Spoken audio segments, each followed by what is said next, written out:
हर हर महादेव, हर हर महादेव, हर हर महादेव। आधुनिक भारत का इतिहास। आधुनिक भारत का इतिहास। आधुनिक भारत का इतिहास। भारत में यूरोपीय कंपनियों का आगमन। भारत में यूरोपीय कंपनियों का आगमन। भारत में यूरोपीय कंपनियों का आगमन। भारत में यूरोपीय कंपनियों का आगमन। भारत में यूरोपीय कंपनियों का आगमन। आगमन का क्रम पुर्तगाली, डच, अंग्रेज, डेनिश, फ्रांसीसी। आगमन का क्रम पुर्तगाली, डच, अंग्रेज, डेनिश, फ्रांसीसी। आगमन का क्रम पुर्तगाली, डच, अंग्रेज, डेनिश, फ्रांसीसी। आगमन का क्रम पुर्तगाली, डच, अंग्रेज, डेनिश, फ्रांसीसी। आगमन का क्रम पुर्तगाली, डच, अंग्रेज, डेनिश, फ्रांसीसी। आगमन का क्रम पुर्तगाली, डच, अंग्रेज, डेनिश, फ्रांसीसी। आगमन का क्रम पुर्तगाली, डच, अंग्रेज, डेनिश, फ्रांसीसी। आगमन का क्रम पुर्तगाली, डच, अंग्रेज, डेनिश, फ्रांसीसी। आगमन का क्रम पुर्तगाली, डच, डेनिश, अंग्रेज, डेनिश, फ्रांसीसी। आगमन का क्रम पुर्तगाली, डच, अंग्रेज, डेनिश, फ्रांसीसी। आगमन का क्रम पुर्तगाली, डच, अंग्रेज, डेनिश, फ्रांसीसी। आगमन का क्रम पुर्तगाली, डच, अंग्रेज, डेनिश, फ्रांसीसी। आगमन का क्रम पुर्तगाली, डच, अंग्रेज, डेनिश, फ्रांसीसी। आगमन का क्रम पुर्तगाली, डच, अंग्रेज, डेनिश, फ्रांसीसी। आगमन का क्रम पुर्तगाली, डच, अंग्रेज, डेनिश, फ्रांसीसी। आगमन का क्रम पुर्तगाली, डच, अंग्रेज, डेनिश, फ्रांसीसी। आगमन का क्रम पुर्तगाली, डच, अंग्रेज, डेनिश, फ्रांसीसी। आगमन का क्रम पुर्तगाली, डच, अंग्रेज, डेनिश, फ्रांसीसी। आगमन का क्रम पुर्तगाली, डच, अंग्रेज, डेनिश, फ्रांसीसी। आगमन का क्रम पुर्तगाली, डच, अंग्रेज, डेनिश, फ्रांसीसी। आगमन का कारण। आगमन का कारण। आगमन का कारण। आगमन का कारण। आगमन का कारण। आगमन का कारण। आगमन का कारण। पूर्वी रोमन साम्राज्य की राजधानी कस्तितुनिया तुर्की पर इस्लामी लोगों का नियंत्रण। पूर्वी रोमन साम्राज्य की राजधानी कुस्तुतुनिया तुर्की पर इस्लामी लोगों का नियंत्रण। पूर्वी रोमन साम्राज्य की राजधानी कुस्तुतुनिया तुर्की पर इस्लामी लोगों का नियंत्रण। पूर्वी रोमन साम्राज्य की राजधानी कुस्तुतुनिया तुर्की पर इस्लामी लोगों का नियंत्रण। पूर्वी रोमन साम्राज्य की राजधानी कुस्तुतुनिया तुर्की पर इस्लामी लोगों का नियंत्रण। यूरोपियों का पूर्वी देशों के साथ भूमध्य सागरीय व्यापार के मार्ग अवरुद्ध हो गए। यूरोपियों के पूर्वी देशों के साथ भूमध्य सागरीय व्यापार के मार्ग अवरुद्ध हो गए। यूरोपियों के पूर्वी देशों के साथ भूमध्य सागरीय व्यापार के मार्ग अवरुद्ध हो गए। इसके इसके तथा अन्य सम्मिलित परिणाम से पुनर्जागरण चेतना का उदय हुआ। इसके तथा अन्य सम्मिलित परिणाम से पुनर्जागरण चेतना का उदय हुआ। इसके तथा अन्य सम्मिलित परिणाम से पुनर्जागरण चेतना का उदय हुआ। मानवतावाद तथा मानव के तर्क वितर्क पर बल दिया गया। मानवतावाद तथा मानव के तर्क वितर्क पर बल दिया गया। मानवतावाद तथा मानव के तर्क वितर्क पर बल दिया गया, जिसमें मानव में जिज्ञासा तथा साहसिकता की भावना का विकास हुआ। जिसमें मानव में जिज्ञासा तथा साहसिकता की भावना का विकास हुआ। जिसमें मानव में जिज्ञासा तथा साहसिकता की भावना का विकास हुआ। जिसमें मानव में जिज्ञासा तथा साहसिकता की भावना का विकास हुआ। अतः भौगोलिक खोजों को प्रोत्साहन मिला। तब भौगोलिक खोजों को प्रोत्साहन मिला। तब भौगोलिक खोजों को प्रोत्साहन मिला। इस क्रम में स्पेन के कोलंबस से पुर्तगाल के वास्को डी गामा ने नवीन मार्गों की खोज की। इस क्रम में स्पेन के कोलंबस से पुर्तगाल के वास्को डी गामा ने नवीन मार्गों की खोज की। इस क्रम में स्पेन के कोलंबस से पुर्तगाल के वास्को डी गामा ने नवीन मार्गों की खोज की। इस क्रम में स्पेन के कोलंबस से पुर्तगाल के वास्को डी गामा ने नवीन मार्गों की खोज की। इस क्रम में स्पेन के कोलंबस से पुर्तगाल के वास्को डी गामा ने नवीन मार्गों की खोज की। स्पेन के कोलंबस, स्पेन के कोलंबस, स्पेन के कोलंबस, स्पेन के कोलंबस, स्पेन के कोलंबस, स्पेन के कोलंबस, स्पेन के कोलंबस, स्पेन के कोलंबस, स्पेन के कोलंबस, स्पेन के कोलंबस, स्पेन के कोलंबस, पुर्तगाल के वास्को डी गामा, पुर्तगाल के वास्को डी गामा, पुर्तगाल के वास्को डी गामा, पुर्तगाल के वास्को डी गामा, पुर्तगाल के वास्को डी गामा, पुर्तगाल के वास्को डी गामा, पुर्तगाल के वास्को डी गामा, पुर्तगाल के वास्को डी गामा, पुर्तगाल के वास्को डी गामा, पुर्तगाल के वास्को डी गामा। यूरोपीय कंपनियां और स्थापना वर्ष। यूरोपीय कंपनियां और स्थापना वर्ष। यूरोपीय कंपनियां और स्थापना वर्ष। यूरोपीय कंपनियां और स्थापना वर्ष। यूरोपीय कंपनियां और स्थापना वर्ष। एस्तांदो द इंडिया पुर्तगाल 1498। एस्तांदो द इंडिया पुर्तगाल 1498। एस्तांदो द इंडिया पुर्तगाल 1498। एस्तांदो द इंडिया पुर्तगाल 1498। एस्तांदो द इंडिया पुर्तगाल। एस्तांदो द इंडिया पुर्तगाल 1498। एस्तांदो द इंडिया पुर्तगाल 1498। एस्तांदो द इंडिया पुर्तगाल 1498। एस्तांदो द इंडिया पुर्तगाल 1498। एस्तांदो द इंडिया पुर्तगाल 1498। एस्तांदो द इंडिया पुर्तगाल 1498। एस्तांदो द इंडिया पुर्तगाल 1498। एस्तांदो द इंडिया पुर्तगाल 1498। एस्तांदो द इंडिया पुर्तगाल 1498। British East India company 1599। British East India company 1599। British East India company 1599। British East India company 1599। British East India company 1599। British East India company 1599। British East India company 1599। British East India company 1599। British East India company 1599। British East India company 1599। British East India company 1599। Verenigde Oostindische company Dutch 1602। Verenigde Oostindische company Dutch 1602। Verenigde Oostindische company Dutch 1602। Verenigde Oostindische company Dutch 1602। Verenigde Oostindische company Dutch 1602। Verenigde Oostindische company Dutch 1602। Verenigde Oostindische company Dutch 1602। Verenigde Oostindische company Dutch 1602। Verenigde Oostijn Indische Company Dutch 1602 Verenigde Oostijn Indische Company Dutch 1602 Verenigde Oostijn Indische Company Dutch 1602 Verenigde Oostijn Indische Company Dutch 1602 Verenigde Oostijn Indische Company Dutch 1602 Verenigde Oostijn Indische Company 1602 Dane East India company Denmark 1616 Dane East India company Denmark 1616 Dane East India company Denmark 1616 Dane East India company Denmark 1616 Dane East India company Denmark 1616 Dane East India company Denmark 1616 Dane East India company Denmark 1616 Dane East India company Denmark 1616 company देश Indus ओरिएंटोलस France 1664 company देश Indus ओरिएंटोलस France 1664 company देश Indus ओरिएंटोलस France 1664 company देश Indus ओरिएंटोलस France 1664 company देश Indus ओरिएंटोलस France 1664 company देश Indus ओरिएंटोलस France 1664 company देश Indus ओरिएंटोलस France 1664 company देश Indus ओरिएंटोलस France 1664 company देश Indus ओरिएंटोलस France 1664 company देश इंडस ओरिएंटोलस फ्रांस 1664 कंपनी देश इंडस ओरिएंटोलस फ्रांस 1664 कंपनी देश इंडस ओरिएंटोलस फ्रांस 1664 कंपनी देश इंडस ओरिएंटोलस फ्रांस 1664 यूरोपीय कंपनियों और स्थापना वर्ष एस्तांदो द इंडिया पुर्तगाल 1498 ब्रिटिश ईस्ट इंडिया कंपनी 1599 और इंडो Oostindische company Dutch 1602 Dane East India company Denmark 1616 company देश इंडस ओरिएंटोलस फ्रांस 1664 यूरोपीय कंपनियों और स्थापना वर्ष एस्तांदो द इंडिया पुर्तगाल 1498 ब्रिटिश ईस्ट इंडिया कंपनी 1599 और Verenigde Oostindische Dutch 1602 Dane East India company Denmark 1616 company देश इंडस ओरिएंटोलस फ्रांस 1664 यूरोपीय कंपनियों और स्थापना वर्ष एस्तांदो द इंडिया पुर्तगाल 1498 British East India company 1599 Verenigde Oostindische company Dutch 1602 Dane East India company Denmark 1616 company देश Indus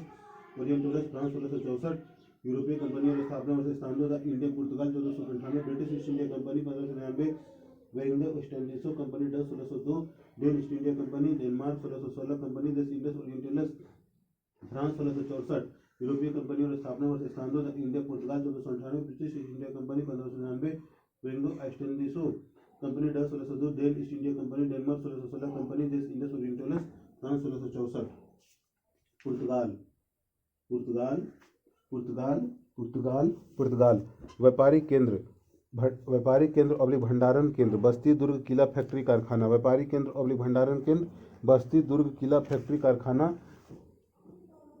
व्यापारिक केंद्र भंडारण केंद्र बस्ती दुर्ग किला फैक्ट्री कारखाना व्यापारिक केंद्र भंडारण केंद्र बस्ती दुर्ग किला फैक्ट्री कारखाना व्यापारिक केंद्र भंडारण केंद्र बस्ती दुर्ग किला फैक्ट्री कारखाना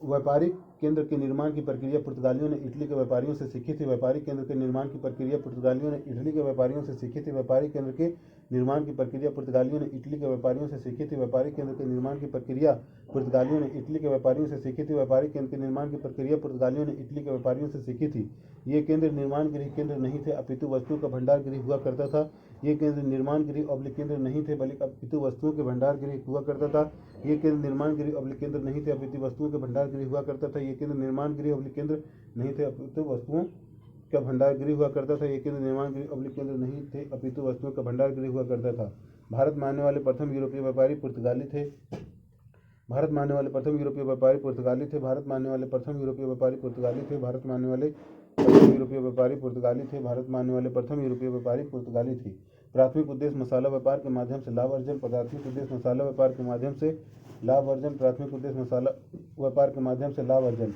भंडार गृह में वस्तुओं मसालों का संग्रह करके यूरोप भेजा जाता था भंडार गृह में वस्तुओं मसालों का संग्रह करके यूरोप भेजा जाता था भंडार गृह में वस्तुओं मसालों का संग्रह करके यूरोप भेजा जाता था पुर्तगाली यात्री वास्को डिगामा सर्वप्रथम 1498 में भारत के पश्चिमी तट कालीकट में आया पुर्तगाली यात्री वास्को डिगामा सर्वप्रथम 1498 में भारत के पश्चिमी तट पर कालीकट में आया पुर्तगाली यात्री वास्को डिगामा सर्वप्रथम 1498 में भारत के पश्चिमी तट पर कालीकट में आया पुर्तगाली यात्री वास्को डिगामा सर्वप्रथम 1498 में भारत के पश्चिमी तट पर कालीकट में आया पुर्तगाली यात्री वास्को डिगामा सर्वप्रथम 1498 में भारत के पश्चिमी तट पर कालीकट में आया जहां हिंदू शासक जमहूरी ने उनका स्वागत किया जबकि वहां पहले से मौजूद अरबी व्यापारियों ने विरोध किया जिसका कारण आर्थिक था जहां हिंदू शासक जमहूरी ने उनका स्वागत किया जबकि वहां पहले से मौजूद अरबी व्यापारियों ने विरोध किया जिसका कारण आर्थिक था जहां हिंदू शासक जमहूरी ने उनका स्वागत किया जबकि वहां पहले से मौजूद अरबी व्यापारियों ने विरोध किया जिसका कारण आर्थिक था दूसरा पुर्तगाली 1500 में पेट्रो अल्वेरेज कैब्रेल भारत में आया दूसरा पुर्तगाली 1500 में पेट्रो अल्वेरेज क्रेबल कैब्रल भारत आया, दूसरा पुर्तगाली 1500 में पेड्रो अल्वेरेज कैब्रल भारत आया, दूसरा पुर्तगाली 1500 ईस्वी में पेड्रो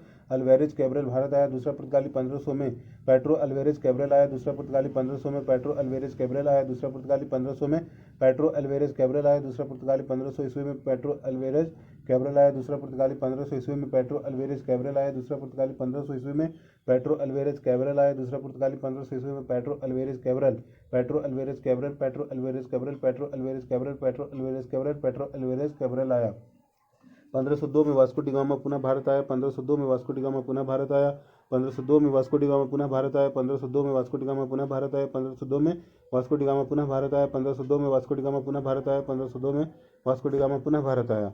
प्रथम पुर्तगाली फैक्ट्री की स्थापना 1503 कोचीन, प्रथम पुर्तगाली फैक्ट्री की स्थापना 1503 कोचीन, प्रथम पुर्तगाली फैक्ट्री की स्थापना 1503 कोचीन, प्रथम पुर्तगाली फैक्ट्री की स्थापना 1503 कोचीन, प्रथम पुर्तगाली फैक्ट्री की स्थापना 1503 कोचीन, प्रथम पुर्तगाली फैक्ट्री की स्थापना 1503 कोचीन, प्रथम पुर्तगाली फैक्ट्री की स्थापना 1503 कोचीन, प्रथम पुर्तगाली फैक्ट्री की स्थापना 1503 कोचीन, प्रथम पुर्तगाली फैक्ट्री की स्थापना 1503 कोचीन।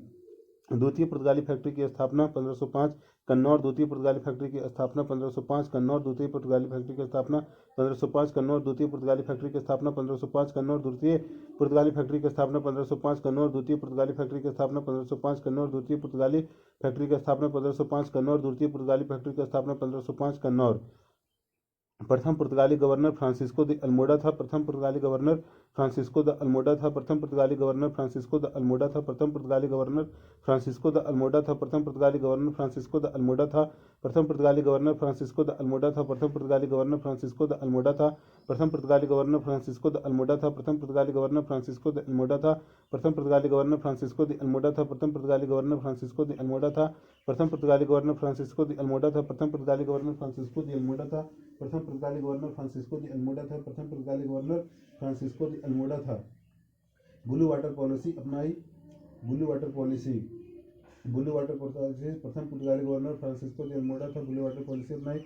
वस्तुतः पुर्तगाली सरकार की ओर से यह कहा गया कि पुर्तगाली व्यापारी ऐसे किलों का निर्माण करे जिसका उद्देश्य सिर्फ सुरक्षा न होकर हिंद महासागर के व्यापार पर नियंत्रण स्थापित करना भी हो। वस्तुतः पुर्तगाली सरकार की ओर से यह कहा गया कि पुर्तगाली व्यापारी ऐसे किलों का निर्माण करे जिसका उद्देश्य सिर्फ सुरक्षा न होकर हिंद महासागर के व्यापार पर नियंत्रण स्थापित करना भी हो। वस्तुतः पुर्तगाली सरकार के द्वारा यह कहा गया कि पुर्तगाली व्यापारी ऐसे किलों का निर्माण करे जिसका उद्देश्य सिर्फ सुरक्षा न होकर हिंद महासागर के व्यापार पर नियंत्रण स्थापित करना भी हो। इसे ही नीला पानी नीति कहा जाता है, इसे ही नीला पानी नीति कहा गया, इसे ही नीला पानी नीति कहा गया, इसे ही नीला पानी नीति कहा गया, इसे ही नीला पानी नीति कहा गया। पुर्तगाली पुरुषों को भारतीय महिलाओं से विवाह करने की नीति अल्बुकर्क ने दिया ताकि भारत में एक पुर्तगाली बस्ती की स्थापना को एक मजबूत आधार मिल सके। पुर्तगाली पुरुषों को भारतीय महिलाओं से विवाह करने की नीति अल्बुकर्क ने दिया ताकि भारत में एक पुर्तगाली बस्ती की स्थापना का एक मजबूत आधार मिल सके।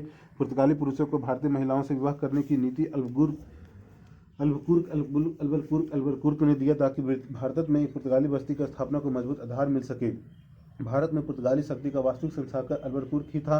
भारत में पुर्तगाली शक्ति का वास्तविक संस्थापक अल्बुकर्क था। भारत में पुर्तगाली शक्ति का वास्तविक संस्थापक अल्बुकर्क। भारत में पुर्तगाली शक्ति का वास्तविक संस्थापक अल्बुकर्क। भारत में पुर्तगाली शक्ति का वास्तविक संस्थापक अल्बुकर्क। भारत में पुर्तगाली शक्ति का वास्तविक संस्थापक अल्बुकर्क। भारत में पुर्तगाली शक्ति का वास्तविक संस्थापक अल्बुकर्क। भारत में पुर्तगाली शक्ति का वास्तविक संस्थापक अल्बुकर्क। 1661 में ब्रिटिश राजकुमार चार्ल्स द्वितीय के साथ पुर्तगाली राजकुमारी कैथरीन का विवाह हुआ, जिसमें पुर्तगालियों से ब्रिटिश राजकुमार को बम्बई उपहार स्वरूप मिला। 1661 में ब्रिटिश राजकुमार चार्ल्स द्वितीय के साथ पुर्तगाली राजकुमारी कैथरीन का विवाह हुआ, जिसमें पुर्तगालियों से ब्रिटिश राजकुमार को बम्बई उपहार स्वरूप प्राप्त हुआ। 1661 में ब्रिटिश राजकुमार चार्ल्स द्वितीय के साथ पुर्तगाली राजकुमारी कैथरीन का विवाह हुआ, जिसमें पुर्तगालियों से ब्रिटिश राजकुमार को बम्बई उपहार स्वरूप प्राप्त हुआ। 1661 में ब्रिटिश राजकुमार चार्ल्स द्वितीय के साथ पुर्तगाली राजकुमारी कैथरीन का विवाह हुआ, जिसमें पुर्तगालियों से ब्रिटिश राजकुमार को मुंबई उपहार स्वरूप प्राप्त हुआ। 1661 में ब्रिटिश राजकुमार चार्ल्स द्वितीय के साथ पुर्तगाली राजकुमारी कैथरीन का विवाह हुआ, जिसमें पुर्तगालियों से ब्रिटिश राजकुमार को मुंबई उपहार स्वरूप प्राप्त हुआ।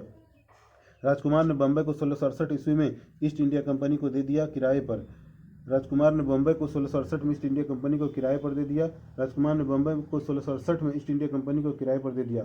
प्रमुख पुर्तगाली केंद्र गोवा, दमन दीव, बम्बई, सेंटेबो, मद्रास के निकट हुगली आदि थे। प्रमुख पुर्तगाली केंद्र गोवा, दमन दीव, बॉम्बे, सेंटेबो, मद्रास के निकट हुगली आदि थे। प्रमुख पुर्तगाली केंद्र गोवा, दमन दीव, बॉम्बे, सेंटेबो, मद्रास के निकट हुगली आदि थे। प्रमुख पुर्तगाली केंद्र गोवा, दमन दीव, बॉम्बे, सेंटेबो मद्रास के निकट हुगली आदि थे प्रमुख पुर्तगाली केंद्र। गोवा, दमन दीव, बॉम्बे, सेंटेबो मद्रास के निकट हुगली आदि थे प्रमुख पुर्तगाली केंद्र। गोवा, दमन दीव, बॉम्बे, सेंटेबो मद्रास के निकट हुगली आदि थे प्रमुख पुर्तगाली केंद्र। गोवा, दमन दीव, बॉम्बे, सेंटेबो मद्रास के निकट हुगली आदि थे प्रमुख पुर्तगाली केंद्र। गोवा, दमन दीव, बॉम्बे, सेंटेबो मद्रास के निकट हुगली आदि थे प्रमुख पुर्तगाली केंद्र। गोवा, दमन दीव, बॉम्बे, सेंटेबो मद्रास के निकट हुगली आदि थे प्रमुख पुर्तगाली केंद्र।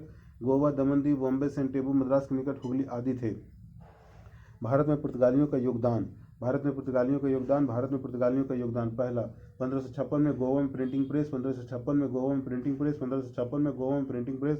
1556 में गोवा में प्रिंटिंग प्रेस। 1556 में गोवा में प्रिंटिंग प्रेस। तंबाकू की खेती का प्रचलन। तंबाकू की खेती का प्रचलन। तंबाकू की खेती का प्रचलन। तंबाकू की खेती का प्रचलन। तंबाकू की खेती का प्रचलन।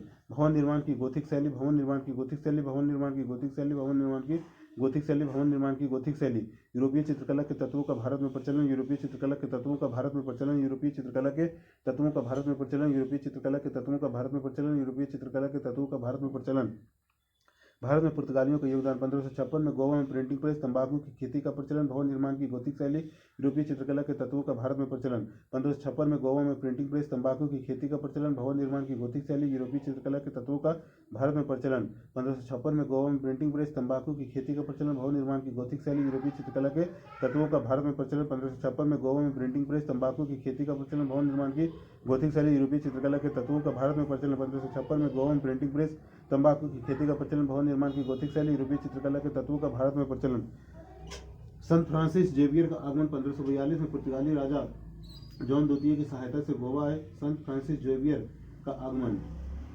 1542 में पुर्तगाली राजा जॉन द्वितीय की सहायता से गोवा आए। संत फ्रांसिस जेवियर का आगमन। 1542 में पुर्तगाली राजा जॉन द्वितीय की सहायता से गोवा आए। संत फ्रांसिस जेवियर का आगमन। 1542 में पुर्तगाली राजा जॉन द्वितीय की सहायता से गोवा आए। संत फ्रांसिस जेवियर का आगमन। 1542 में पुर्तगाली राजा जॉन द्वितीय की सहायता से गोवा आए, जिन्होंने ईसाईकरण पर बल दिया। बाद में जापान से होते हुए चीन गए, जहाँ उनकी मृत्यु होगी। जिन्होंने ईसाईकरण पर बल दिया, बाद में जापान से होते हुए चीन गए, जहाँ उनकी मृत्यु हो गई।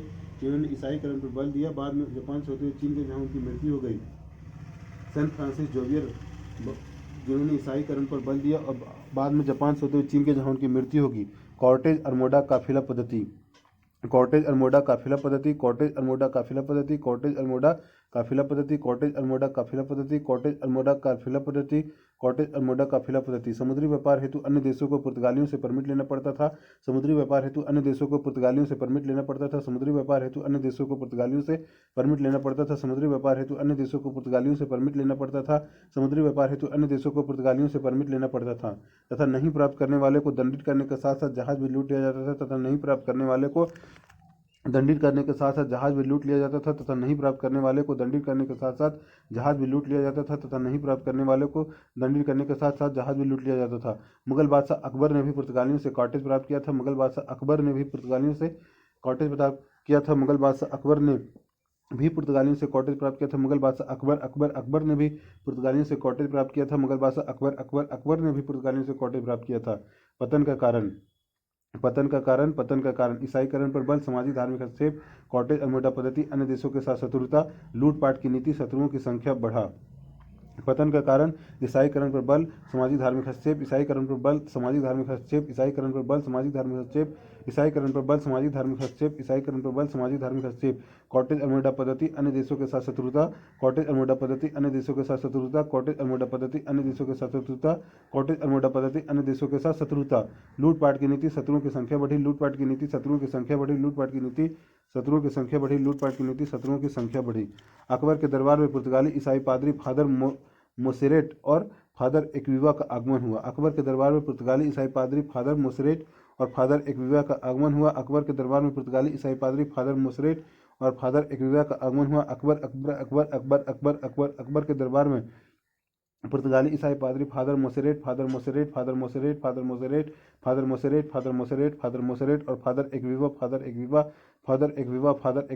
एक्विवा का आगमन हुआ। अकबर के दरबार में पुर्तगाली ईसाई पादरी फादर मोसेरेट और फादर एक्विवा का आगमन हुआ। अकबर के दरबार में पुर्तगाली ईसाई पादरी फादर मोसेरेट और फादर एक्विवा का आगमन हुआ। अकबर के दरबार में पुर्तगाली ईसाई पादरी फादर मोसेरेट और फादर एक्विवा का आगमन हुआ। कॉटेज परमिट प्राप्त जहाजों को भी काली मिर्च और बारूद के व्यापार के परमिशन नहीं था। कॉटेज परमिट प्राप्त जहाजों को भी काली मिर्च और बारूद के व्यापार के परमिशन नहीं था। कॉटेज परमिट प्राप्त जहाजों को भी काली मिर्च और बारूद के व्यापार का परमिशन नहीं था। कॉटेज परमिट प्राप्त जहाजों को भी काली मिर्च और बारूद के व्यापार का परमिशन नहीं था। कॉटेज परमिट प्राप्त जहाजों को भी काली मिर्च और बारूद के व्यापार का परमिशन नहीं था। चटगांव बंदरगाह को पुर्तगाली ग्रैंड पोर्ट महान बंदरगाह कहते थे। चटगांव बंदरगाह को पुर्तगाली ग्रैंड पोर्ट महान बंदरगाह कहते थे। चटगांव बंदरगाह को पुर्तगाली ग्रैंड पोर्ट महान बंदरगाह कहते थे। चटगांव बंदरगाह को पुर्तगाली ग्रैंड पोर्ट महान बंदरगाह कहते थे। चटगांव बंदरगाह को पुर्तगाली ग्रैंड पोर्ट महान बंदरगाह कहते थे। चटगांव बंदरगाह को पुर्तगाली ग्रैंड पोर्ट महान बंदरगाह कहते थे। Dutch Verenigde Oostindische company Holland Netherlands. Dutch Verenigde Oostindische company Holland Netherlands. Dutch Verenigde Oostindische company Holland Netherlands 1602। Dutch Verenigde Oostindische company Holland Netherlands 1602। Dutch Verenigde Oostindische company Holland Netherlands 1602। Dutch Verenigde Oostindische company Holland Netherlands 1602। स्थापना 1602 Holland में। स्थापना 1602 Holland में। स्थापना 1602 Holland में। स्थापना 1602 Holland में। स्थापना 1602 Holland में। देखरेख 17 सदस्यीय बोर्ड द्वारा। देखरेख 17 सदस्यीय बोर्ड द्वारा। देखरेख 17 सदस्यीय बोर्ड द्वारा। देखरेख 17 सदस्यीय बोर्ड द्वारा। कंपनी का स्वरूप सहकारी कंपनी के रूप में जिस पर नियंत्रण उच्च डच सरकार का था तथा कंपनी द्वारा की जाने वाली सभी संधियां सरकार के नाम से होता था। कंपनी का स्वरूप सरकारी कंपनी के रूप में जिस पर नियंत्रण डच सरकार का था तथा कंपनी द्वारा की जाने वाली सभी संधियां सरकार के नाम से होता था। कंपनी का स्वरूप सरकारी कंपनी के रूप में जिस पर नियंत्रण डच सरकार का था तथा कंपनी द्वारा की जाने वाली सभी संधियां सरकार के नाम से होता था। कंपनी का स्वरूप सरकारी कंपनी के रूप में जिस पर नियंत्रण डच सरकार का था तथा कंपनी द्वारा की जाने वाली सभी संधियां सरकार के नाम से होता था। कंपनी का स्वरूप सरकारी कंपनी के रूप में जिस पर नियंत्रण डच सरकार का था तथा कंपनी द्वारा की जाने वाली सभी संधियां सरकार के नाम से होता था। मुख्यालय बटाविया इंडोनेशिया। मुख्यालय बटाविया इंडोनेशिया। मुख्यालय बटाविया इंडोनेशिया। मुख्यालय Batavia Indonesia. Batavia Indonesia. Batavia Indonesia. मुख्यालय बटाविया इंडोनेशिया। मुख्यालय बटाविया इंडोनेशिया। मुख्यालय बटाविया इंडोनेशिया। मुख्यालय बटाविया इंडोनेशिया। भारत स्थित डच कंपनी इसी के प्रति उत्तरदायी थी। भारत स्थित डच कंपनी इसी के प्रति उत्तरदायी थी। भारत स्थित डच कंपनी इसी के प्रति उत्तरदायी थी। भारत स्थित डच कंपनी इसी के प्रति उत्तरदायी थी। प्रथम नागरिक कार्नेलिस हॉटमैन भारत आया 1595-96। प्रथम नागरिक कार्नेलिस हॉटमैन भारत आया 1595-96। प्रथम नागरिक कॉर्नेलिस हॉटमैन भारत आया 1595-96। प्रथम नागरिक कॉर्नेलिस हॉटमैन भारत आया 1595-96। प्रथम नागरिक कॉर्नेलिस हॉटमैन भारत आया 1595-96। कॉर्नेलिस हॉटमैन कार्नेलिस हॉटमैन कार्नेलिस हॉटमैन कार्नेलिस हॉटमैन कार्नेलिस हॉटमैन कार्नेलिस हॉटमैन कार्नालिस हॉटमैन कर्नालिस हॉटमैन कॉर्नवालिस हॉटमैन भारत आया। व्यापारिक केंद्र कोरोमंडल तट को व्यापार का आधार बनाया। व्यापारिक केंद्र कोरोमंडल तट को व्यापार का आधार बनाया। व्यापारिक केंद्र कोरोमंडल तट को व्यापार का आधार बनाया। व्यापारिक केंद्र कोरोमंडल तट को व्यापार का आधार बनाया। व्यापारिक केंद्र कोरोमंडल तट को व्यापार का आधार बनाया। प्रथम व्यापारिक कोठी मुसलीपट्टनम। प्रथम व्यापारिक कोठी मुसलीपट्टनम। प्रथम व्यापारिक कोठी मुसलीपट्टनम। प्रथम व्यापारिक कोठी मुसलीपट्टनम 1605। प्रथम व्यापारिक कोठी मुसलीपट्टनम 1605। प्रथम व्यापारिक कोठी मुसलीपट्टनम 1605। प्रथम व्यापारिक कोठी मुसलीपट्टनम 1605। प्रथम व्यापारिक कोठी मुसलीपट्टनम 1605। द्वितीय व्यापारिक कोठी पुलिकट 1610। द्वितीय व्यापारिक कोठी पुलिकट 1610। द्वितीय व्यापारिक कोठी पुलिकट 1610। द्वितीय व्यापारिक कोठी पुलिकट 1610। द्वितीय व्यापारिक कोठी पुलिकट 1610। द्वितीय व्यापारिक कोठी पुलिकट 1610। थर्ड व्यापारिक कोठी सूरत 1616। थर्ड व्यापारिक कोठी सूरत 1616। थर्ड व्यापारिक कोठी सूरत 1616। थर्ड व्यापारिक कोठी सूरत 1616। थर्ड व्यापारिक कोठी सूरत 1616। थर्ड व्यापारिक कोठी सूरत 1616। थर्ड व्यापारिक कोठी सूरत 1616। थर्ड व्यापारिक कोठी सूरत 1616। प्रथम व्यापारिक कोठी मुसलीपट्टनम 1605। द्वितीय व्यापारिक कोठी पुलिकट 1610। थर्ड व्यापारिक कोठी सूरत 1616। प्रथम व्यापारिक कोठी मुसलीपट्टनम 1605। द्वितीय व्यापारिक कोठी पुलिकट 1610। थर्ड व्यापारिक कोठी सूरत 1616। प्रथम व्यापारिक कोठी मुसलीपट्टनम 1605। द्वितीय व्यापारिक कोठी पुलिकट। तीसरा सूरत। प्रथम मुसलीपट्टनम दूसरा पुलिकट तीसरा सूरत। प्रथम मुसलीपट्टनम दूसरा पुलिकट तीसरा सूरत। प्रथम मुसलीपट्टनम दूसरा पुलिकट तीसरा सूरत। प्रथम मुसलीपट्टनम दूसरा पुलिकट तीसरा सूरत। प्रथम मुसलीपट्टनम दूसरा पुलिकट तीसरा सूरत। मुसलीपट्टनम पुलिकट सूरत। प्रथम मुसलीपट्टनम दूसरा पुलिकट तीसरा सूरत। प्रथम मुसलीपट्टनम दूसरा पुलिकट तीसरा सूरत। 1624 में पांडिचेरी के में व्यापारिक केंद्र का निर्माण जिसे 1672-73 में फ्रांसीसियों ने जीत लिया। 1624 में पांडिचेरी में व्यापारिक केंद्र का निर्माण जिसे 1672-73 में फ्रांसीसियों ने जीत लिया। 1624 में पांडिचेरी में व्यापारिक केंद्र का निर्माण जिसे 1672-73 में फ्रांसीसियों ने जीत लिया। 1624 में पांडिचेरी में व्यापारिक केंद्र का निर्माण जिसे 1672-73 में फ्रांसीसियों ने जीत लिया। 1624 में पांडिचेरी में व्यापारिक केंद्र का निर्माण जिसे 1672-73 में फ्रांसीसियों ने जीत लिया। 1627 में बंगाल के पिपली में डच फैक्ट्री की स्थापना। 1627 में बंगाल के पिपली में डच फैक्ट्री की स्थापना। 1627 में बंगाल के पिपली में डच फैक्ट्री की स्थापना। 1627 में बंगाल के पिपली में डच फैक्ट्री की स्थापना। 1627 में बंगाल के पिपली में डच फैक्ट्री की स्थापना। बंगाल के पिपली बंगाल के पिपली बंगाल के पिपली बंगाल के पिपली बंगाल के पिपली बंगाल के पिपली। अन्य प्रमुख केंद्र अन्य प्रमुख केंद्र मछलीपट्टनम, पुलिकट, चिंसूरा, कासिम बाजार, कालीकट तथा सूरत। अन्य प्रमुख केंद्र मछलीपट्टनम, पुलिकट, चिंसूरा, कासिम बाजार तथा कालीकट, सूरत। अन्य प्रमुख केंद्र मछलीपट्टनम, पुलिकट, चिंसूरा, कासिम बाजार, कालीकट तथा सूरत। अन्य प्रमुख केंद्र मछलीपट्टनम, पुलिकट, चिंसूरा, कासिम बाजार, कालीकट तथा सूरत। अन्य प्रमुख केंद्र मछलीपट्टनम, पुलिकट, चिंसूरा, कासिम बाजार, कालीकट तथा सूरत। अन्य प्रमुख केंद्र मछलीपट्टनम, पुलिकट, चिंसूरा, कासिम बाजार, कालीकट तथा सूरत। अन्य प्रमुख केंद्र मछलीपट्टनम, पुलिकट, चिंसूरा, कासिम बाजार, कालीकट तथा सूरत। अन्य प्रमुख केंद्र मछलीपट्टनम, पुलिकट, चिंसूरा, कासिम बाजार, कालीकट तथा सूरत। अन्य प्रमुख केंद्र मछलीपट्टनम, पुलिकट, चिंसूरा, कासिम बाजार तथा कालीकट तथा सूरत। मसालों की जगह पर भारत से वस्त्र निर्यात को बढ़ावा, वस्त्रों को निर्यात को सर्वप्रथम वस्तु बनाने का श्रेय डचों को। मसालों की जगह भारत से वस्त्र निर्यात को बढ़ावा तथा वस्त्रों को निर्यात का सर्वप्रमुख वस्तु बनाने का श्रेय डचों को। मसालों की जगह पर भारत से वस्त्र निर्यात को बढ़ावा तथा वस्त्र को निर्यात का सर्वप्रमुख वस्तु बनाने का श्रेय डचों को। मसालों की जगह पर भारत से वस्त्र निर्यात को बढ़ावा तथा वस्त्र को निर्यात का सर्वप्रमुख वस्तु बनाने का श्रेय डचों को। मसालों की जगह पर भारत से वस्त्र निर्यात को बढ़ावा तथा वस्त्र को निर्यात का सर्वप्रमुख वस्तु बनाने का श्रेय डचों को। 1759 के बेदरा के युद्ध में अंग्रेज विजयी तथा डच पराजित, चुनौती समाप्त। 1759 के वेदरा का युद्ध अंग्रेज विजयी, डच पराजित, चुनौती समाप्त। 1759 का वेदरा का युद्ध अंग्रेज विजयी, डच पराजित, चुनौती समाप्त। 1759 का वेदरा का युद्ध अंग्रेज विजयी, डच पराजित, चुनौती समाप्त। 1759 का वेदरा का युद्ध अंग्रेज विजयी, डच पराजित, चुनौती समाप्त। वेदरा का युद्ध, वेदरा का युद्ध, वेदरा का युद्ध 1759, वेदरा का युद्ध 1759, वेदरा का युद्ध 1759, वेदरा का युद्ध 1759, वेदरा का युद्ध 1759, वेदरा का युद्ध 1759, वेदरा का युद्ध। Danish company, Danish company, Danish company, Danish company, Danish company, Danish company. स्थापना 1616, स्थापना 1616, स्थापना 1616, स्थापना 1616, स्थापना 1616, स्थापना 1616, स्थापना 1616, स्थापना 1616। प्रथम व्यापारिक केंद्र ट्रंकबोर, तमिलनाडु। प्रथम व्यापारिक केंद्र 1620 ईस्वी में ट्रंकबोर, तमिलनाडु। प्रथम व्यापारिक केंद्र 1620 ट्रंकबोर, तमिलनाडु में। प्रथम व्यापारिक केंद्र 1620 ट्रंकबोर, तमिलनाडु में। प्रथम व्यापारिक केंद्र 1620 ट्रंकबोर, तमिलनाडु में। आगे चलकर सभी व्यापारिक केंद्र ब्रिटिश कंपनी को बेचकर यहाँ से चले गए। आगे चलकर सभी व्यापारिक केंद्र ब्रिटिश को बेचकर यहाँ से चले गए। आगे चलकर सभी व्यापारिक केंद्र ब्रिटिश कंपनी को बेचकर यहाँ से चले गए। आगे चलकर सभी व्यापारिक केंद्र ब्रिटिश कंपनी को बेचकर यहाँ से चले गए। डेनिश कंपनी स्थापना 1616 ईस्वी में। प्रथम व्यापारिक केंद्र 1620 ईस्वी में ट्रंकबोर, तमिलनाडु में। आगे चलकर सभी व्यापारिक केंद्र ब्रिटिश कंपनी को बेचकर यहाँ से चले गए। डेनिश कंपनी स्थापना 1616 में। प्रथम व्यापारिक केंद्र 1620 ट्रंकबोर, तमिलनाडु में। आगे चलकर सभी व्यापारिक केंद्र ब्रिटिश कंपनी को बेचकर यहाँ से चले गए। डेनिश कंपनी स्थापना 1616 ईस्वी में। प्रथम व्यापारिक केंद्र 1620 ईस्वी में ट्रंकबोर, तमिलनाडु में। आगे चलकर सभी व्यापारिक केंद्र ब्रिटिश कंपनी को बेचकर यहाँ से चले गए।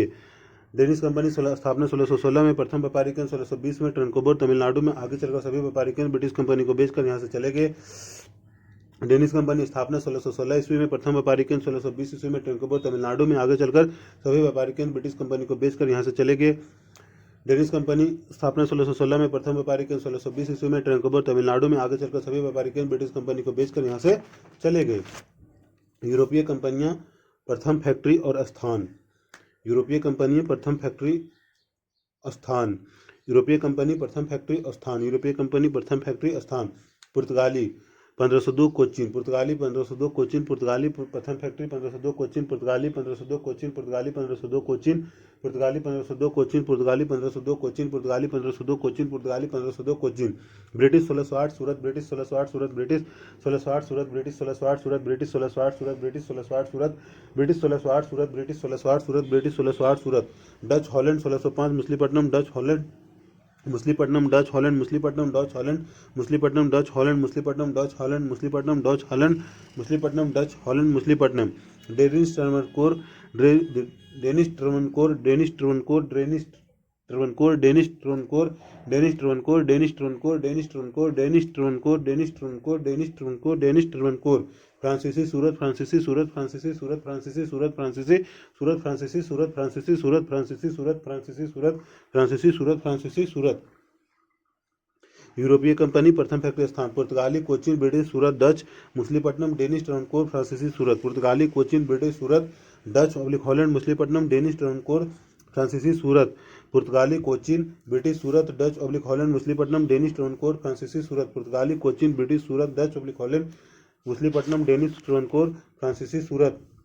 पुर्तगाली Cochin, British Surat, Dutch Holland Machilipatnam, Danish Travancore, फ्रांसीसी सूरत।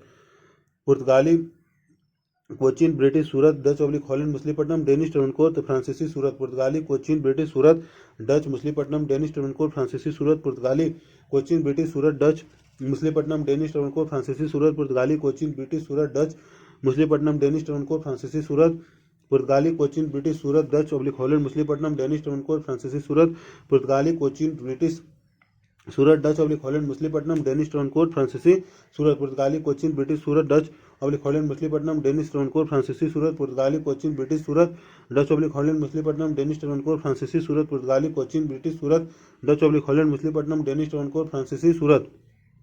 द्वितीय फैक्ट्री स्थान पुर्तगाली कन्नूर पुर्तगाली कन्नूर पुर्तगाली कन्नूर पुर्तगाली कन्नूर पुर्तगाली कन्नूर पुर्तगाली कन्नूर पुर्तगाली कन्नूर पुर्तगाली कन्नूर पुर्तगाली कन्नूर पुर्तगाली कन्नूर पुर्तगाली कन्नूर।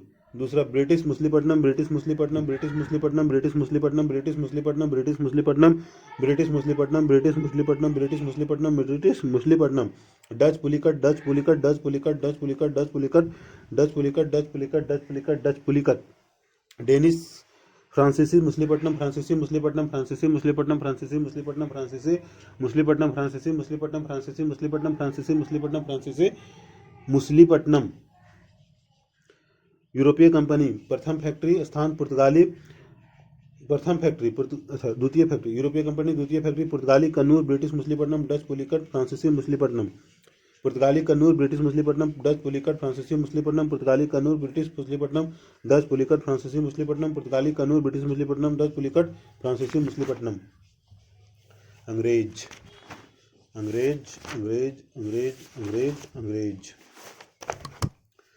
नौसैनिक श्रेष्ठता के दम पर पूर्व की ओर व्यापार हेतु कदम बढ़ाया। अंग्रेज नौसैनिक श्रेष्ठता के दम पर पूर्व की ओर व्यापार हेतु कदम बढ़ाया।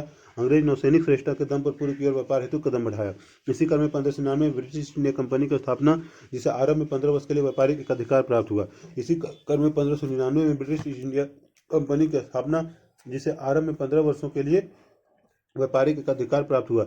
इसी क्रम में 1599 में ब्रिटिश ईस्ट इंडिया कंपनी की स्थापना हुई, जिसे आरंभ में 15 वर्षों के लिए व्यापारिक एकाधिकार प्राप्त हुआ। आगे चलकर 1609 में ब्रिटिश सम्राट जेम्स प्रथम ने कंपनी को अनिश्चितकालीन व्यापारिक एकाधिकार प्रदान किया। आगे चलकर 1609 ईस्वी में ब्रिटिश सम्राट जेम्स प्रथम ने कंपनी को अनिश्चितकालीन व्यापारिक एकाधिकार प्रदान किया।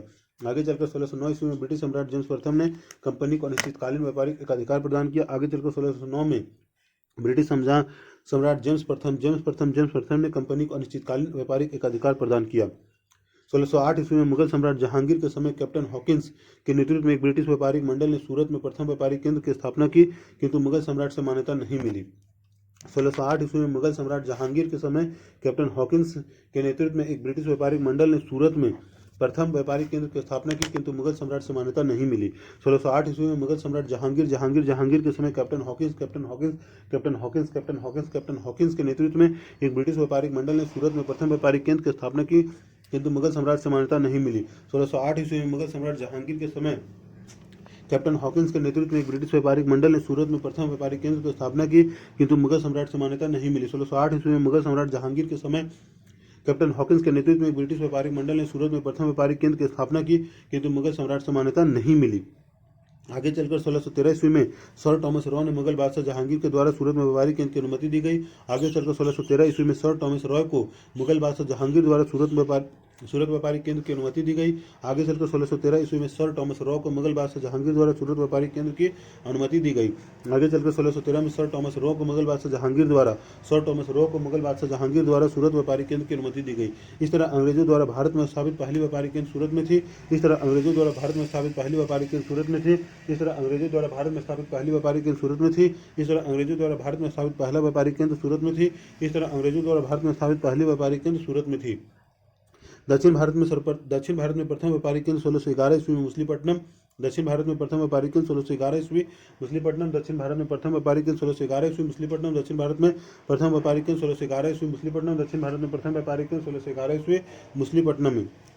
पूर्वी भारत में प्रथम फैक्ट्री 1633 ईस्वी हरिपुर एवं बालासोर उड़ीसा। पूर्वी भारत में प्रथम फैक्ट्री हरिहरपुर एवं बालासोर उड़ीसा। पूर्वी भारत में प्रथम फैक्ट्री 1633 हरिहरपुर एवं बालासोर उड़ीसा। पूर्वी भारत में प्रथम फैक्ट्री 1633 ईस्वी हरिहरपुर एवं बालासोर उड़ीसा। पूर्वी भारत में प्रथम फैक्ट्री 1633 हरिहरपुर एवं बालासोर उड़ीसा। पूर्वी भारत में प्रथम फैक्ट्री 1633 हरिहरपुर एवं बालासोर उड़ीसा। सूरत सूरत सूरत, दक्षिण भारत मछलीपट्टनम, पूर्वी भारत हरिहरपुर एवं बालासोर, पश्चिमी भारत सूरत, दक्षिण भारत मछलीपट्टनम, पूर्वी भारत हरिहरपुर एवं बालासोर उड़ीसा। सूरत, मछलीपट्टनम, हरिहरपुर एवं बालासोर उड़ीसा। सूरत, मछलीपट्टनम, हरिहरपुर, बालासोर एवं उड़ीसा। सूरत, मछलीपट्टनम, हरिहरपुर, बालासोर एवं उड़ीसा। सूरत, मछलीपट्टनम, हरिहरपुर एवं बालासोर उड़ीसा। सूरत, मछलीपट्टनम, हरिहरपुर एवं बालासोर उड़ीसा। सूरत, मछलीपट्टनम, हरिहरपुर, बालासोर एवं उड़ीसा। सूरत, मछलीपट्टनम, हरिहरपुर, बालासोर एवं उड़ीसा। 1639 ईस्वी में अंग्रेज अधिकारी फ्रांसिस डे ने चंद्रगिरी के शासक जो विघटित विजयनगर साम्राज्य का प्रतिनिधि था से मद्रास प्राप्त कर वहां फोर्ट सेंट जॉर्ज का निर्माण कराया। 1639 ईस्वी में अंग्रेजी अधिकारी फ्रांसिस डे ने चंद्रगिरी के शासक जो विघटित विजयनगर साम्राज्य का प्रतिनिधि था से मद्रास प्राप्त कर वहां फोर्ट सेंट जॉर्ज का निर्माण कराया। 1639 ईस्वी में अंग्रेजी अधिकारी फ्रांसिस डे ने चंद्रगिरी के शासक जो विघटित विजयनगर साम्राज्य का प्रतिनिधि से मद्रास प्राप्त कर वहां फोर्ट सेंट जॉर्ज का निर्माण कराया। 1639 में अंग्रेज अधिकारी फ्रांसिस डे ने चंद्रगिरी के शासक जो विघटित विजयनगर साम्राज्य का प्रतिनिधि था से मद्रास प्राप्त कर वहां फोर्ट सेंट जॉर्ज का निर्माण कराया। 1639 में अंग्रेज अधिकारी फ्रांसिस डे ने चंद्रगिरी के शासक जो विघटित विजयनगर साम्राज्य का प्रतिनिधि था से मद्रास प्राप्त कर वहां फोर्ट सेंट जॉर्ज का निर्माण कराया। फ्रांसीसी डे, फोर्ट सेंट जॉर्ज, फ्रांसीसी डे, फोर्ट सेंट जॉर्ज, फ्रांसीसी डे, फोर्ट सेंट जॉर्ज, फ्रांसीसी डे, फोर्ट सेंट जॉर्ज, फ्रांसीसी डे, फोर्ट सेंट जॉर्ज, फ्रांसीसी डे, फोर्ट सेंट जॉर्ज का निर्माण कराया। 1651 में ब्रिजमैन के नेतृत्व में बंगाल के हुगली में फैक्ट्री स्थापित की। 1651 में ब्रिजमैन के नेतृत्व में बंगाल में हुगली में फैक्ट्री स्थापित की। 1651 में ब्रिजमैन के नेतृत्व में बंगाल में हुगली में फैक्ट्री स्थापित की। 1651 में ब्रिजमैन के नेतृत्व में बंगाल के हुगली में फैक्ट्री स्थापित की। 1651 में ब्रिजमैन के नेतृत्व में बंगाल के हुगली में फैक्ट्री स्थापित की। Bridgeman Bridgeman Bridgeman Bridgeman Bridgeman Bridgeman Bridgeman Bridgeman के नेतृत्व में 1698 में बंगाल के सूबेदार अजीम मुसान ने कंपनी को सूती नाता, गोविंदपुर एवं तथा कालीकोटा की जमींदारी प्रदान की। 1698 ईस्वी में बंगाल के सूबेदार अजीम मुसान ने कंपनी को सूती नाता, गोविंदपुर तथा कोलकाता का जमींदारी प्रदान की। 1698 में बंगाल के सूबेदार अजीम मुसान ने कंपनी को सूती नाता, गोविंदपुर तथा कालीकता की जमींदारी प्रदान की। 1698 में बंगाल के सूबेदार अजीम मुसान ने कंपनी को सूतानाती, गोविंदपुर तथा कोलकाता की जमींदारी प्रदान की। 1698 में बंगाल के सूबेदार अजीम मुसान ने कंपनी को सूतानाती, गोविंदपुर तथा कोलकाता की जमींदारी प्रदान की। 1698 में बंगाल के सूबेदार अजीम मुसान ने कंपनी को सूतानाती, गोविंदपुर तथा कोलकाता की जमींदारी प्रदान की। अजीम मुसान, अजीम मुसान, अजीम मुसान, अजीम मुसान। इन क्षेत्रों को मिलाकर जॉब चरनाक द्वारा फोर्ट विलियम की स्थापना की गई, जिसके प्रथम प्रेसिडेंट चार्ल्स अय्यर थे। इन क्षेत्रों को मिलाकर जॉब चरनाक द्वारा फोर्ट विलियम की स्थापना की गई, जिसके प्रथम प्रेसिडेंट चार्ल्स अय्यर थे। इन क्षेत्रों को मिलाकर जॉब चरनाक द्वारा फोर्ट विलियम की स्थापना की गई, जिसके प्रथम प्रेसिडेंट चार्ल्स अय्यर थे। इन क्षेत्रों को मिलाकर जॉब चरनाक द्वारा फोर्ट विलियम की स्थापना की गई, जिसके प्रथम प्रेसिडेंट चार्ल्स अय्यर थे। इन क्षेत्रों को मिलाकर जॉब चरनाक द्वारा फोर्ट विलियम की स्थापना की गई, जिसके प्रथम प्रेसिडेंट चार्ल्स अय्यर थे। 1676 में कंपनी को सिक्के ढालने का अधिकार मिला, बाद में आगे चलकर न्यायिक क्षेत्र में भी कार्य करने का अधिकार मिला। 1676 में कंपनी को सिक्के ढालने का अधिकार मिला, बाद में आगे चलकर न्यायिक क्षेत्र में भी कार्य करने का अधिकार मिला। 1676 में कंपनी को सिक्के ढालने का अधिकार मिला, बाद में आगे चलकर न्यायिक क्षेत्र में भी कार्य करने का अधिकार मिला। 1676 में कंपनी को सिक्के ढालने का अधिकार मिला, बाद में आगे चलकर न्यायिक क्षेत्र में भी कार्य करने का अधिकार मिला। 1676 में कंपनी को सिक्के ढालने का अधिकार मिला, आगे चलकर न्यायिक क्षेत्र में भी कार्य करने का अधिकार मिला। 1717 में फारुखसियर ने शाही फरमान प्रदान कर कंपनी को 3000 वार्षिक के बदले बंगाल में करमुक्त व्यापार की अनुमति दी। 1717 में फारुखसियर ने शाही फरमान प्रदान कर कंपनी को 3000 वार्षिक के बदले बंगाल में कर मुक्त व्यापार की अनुमति दी। 1717 में फारुखसियर ने शाही फरमान प्रदान कर कंपनी को 3000 वार्षिक के बदले बंगाल में कर मुक्त व्यापार की अनुमति दी। 1717 में फारुखसियर ने शाही फरमान प्रदान कर कंपनी को 3000 वार्षिक के बदले बंगाल में करमुक्त व्यापार की अनुमति दी। 1717 में फारुखसियर ने शाही फरमान प्रदान कर कंपनी को 3000 वार्षिक के बदले बंगाल में करमुक्त व्यापार की अनुमति दी। फारुखसियर फारुखसियर फारुखसियर फारुखसियर फारुखसियर जॉन सुरमन की अध्यक्षता में एक प्रतिनिधिमंडल का आगमन हुआ। जॉन सुरमन की अध्यक्षता में एक प्रतिनिधिमंडल का आगमन हुआ। जॉन सुरमन की अध्यक्षता में एक प्रतिनिधिमंडल का आगमन हुआ। जॉन सुरमन की अध्यक्षता में एक प्रतिनिधिमंडल का आगमन हुआ। जॉन सुरमन की अध्यक्षता में एक प्रतिनिधिमंडल का आगमन हुआ। फ्रांसीसी कंपनी देश इंडस ओरिएंटलस कंपनी, फ्रांसीसी कंपनी देश इंडस ओरिएंटलस कंपनी 1664 ईस्वी। फ्रांसीसी कंपनी देश इंडस ओरिएंटलस कंपनी 1664 ईस्वी। फ्रांसीसी कंपनी देश इंडस ओरिएंटलस कंपनी 1664 ईस्वी। फ्रांसीसी कंपनी देश इंडस ओरिएंटलस कंपनी 1664 ईस्वी। स्थापना 1664 ईस्वी में फ्रांस के शासक लुई 14वां के समय उसके वित्त मंत्री कोलबर्ट के प्रयासों से स्थापना। 1664 ईस्वी में फ्रांस के शासक लुई 14 के समय उसके वित्त मंत्री कोलबर्ट के प्रयासों से स्थापना। 1664 ईस्वी में फ्रांस के शासक लुई 14 के समय उसके वित्त मंत्री कोलबर्ट के प्रयासों से स्थापना। 1664 ईस्वी में फ्रांस के शासक लुई 14 के समय उसके वित्त मंत्री कोलबर्ट के प्रयासों से स्थापना। 1664 ईस्वी में फ्रांस के शासक लुई 14 के समय उसके वित्त मंत्री कोलबर्ट के प्रयासों से। स्वरूप सरकारी कंपनी जिसे जिसे राज्य द्वारा विशेषाधिकार में वित्तीय संसाधन प्राप्त है। स्वरूप सरकारी कंपनी जिसे राज्य द्वारा विशेषाधिकार में वित्तीय संसाधन प्राप्त है। स्वरूप सरकारी कंपनी जिसे राज्य द्वारा विशेषाधिकार में वित्तीय संसाधन प्राप्त है। सरकारी कंपनी जिसे राज्य द्वारा विशेषाधिकार में वित्तीय संसाधन प्राप्त है। सरकारी कंपनी जिसे राज्य द्वारा विशेषाधिकार में वित्तीय संसाधन प्राप्त है। सरकारी कंपनी जिसे राज्य द्वारा विशेषाधिकार में वित्तीय संसाधन प्राप्त है। स्वरूप सरकारी कंपनी जिसे राज्य द्वारा विशेषाधिकार में वित्तीय संसाधन प्राप्त है।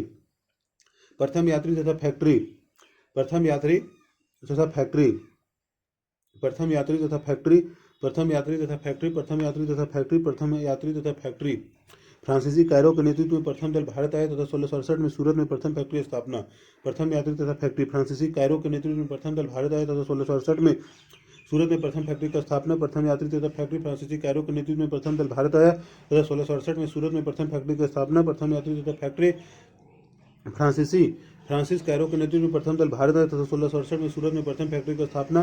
प्रथम यात्री तथा फैक्ट्री, फ्रांसीसी कैरो के नेतृत्व में प्रथम दल भारत आया तथा 1667 में सूरत में प्रथम फैक्ट्री की स्थापना। प्रथम यात्री तथा फैक्ट्री, फ्रांसीसी कैरो के नेतृत्व में प्रथम दल भारत आया तथा 1667 में सूरत में प्रथम फैक्ट्री की स्थापना। प्रथम यात्री तथा फैक्ट्री, फ्रांसिस कैरो के नेतृत्व में प्रथम दल भारत आया तथा 1667 में सूरत में प्रथम फैक्ट्री की स्थापना। 1669 में भारत के पूर्वी तट मछलीपट्टनम में फैक्ट्री स्थापना। 1669 में भारत के पूर्वी तट मछलीपट्टनम में फैक्ट्री स्थापना। 1669 में भारत के पूर्वी तट मछलीपट्टनम में फैक्ट्री स्थापना। 1669 में भारत के पूर्वी तट मछलीपट्टनम में फैक्ट्री स्थापना। 1669 में भारत के पूर्वी तट मछलीपट्टनम में फैक्ट्री स्थापना। 1669 में भारत के पूर्वी तट मछलीपट्टनम में फैक्ट्री स्थापना। 1669 में भारत के पूर्वी तट मछलीपट्टनम में फैक्ट्री स्थापना। 1673 में फ्रैंको मार्टिन द्वारा पांडिचेरी की स्थापना। 1673 में फ्रैंको मार्टिन द्वारा पांडिचेरी की स्थापना। 1673 में फ्रैंको मार्टिन द्वारा पांडिचेरी की स्थापना। 1673 में फ्रैंको मार्टिन द्वारा पांडिचेरी की स्थापना। 1673 में फ्रैंको मार्टिन द्वारा पांडिचेरी की स्थापना। 1673 में फ्रैंको मार्टिन द्वारा पांडिचेरी की स्थापना। 1673 में फ्रैंको मार्टिन द्वारा पांडिचेरी की स्थापना। 1673 में फ्रैंको मार्टिन द्वारा पांडिचेरी की स्थापना। 1690 में मुगल गवर्नर से चंद्रनगर फ्रांसीसी कंपनी को प्राप्त। 1690 में मुगल गवर्नर से चंद्रनगर फ्रांसीसी कंपनी को प्राप्त। 1690 में मुगल गवर्नर से चंद्रनगर फ्रांसीसी कंपनी को प्राप्त। 1690 में मुगल गवर्नर से चंद्रनगर फ्रांसीसी कंपनी को प्राप्त। 1690 में मुगल गवर्नर से चंद्रनगर फ्रांसीसी कंपनी को प्राप्त। 1690 में मुगल गवर्नर से चंद्रनगर फ्रांसीसी कंपनी को प्राप्त। 1690 में मुगल गवर्नर से चंद्रनगर फ्रांसीसी कंपनी को प्राप्त।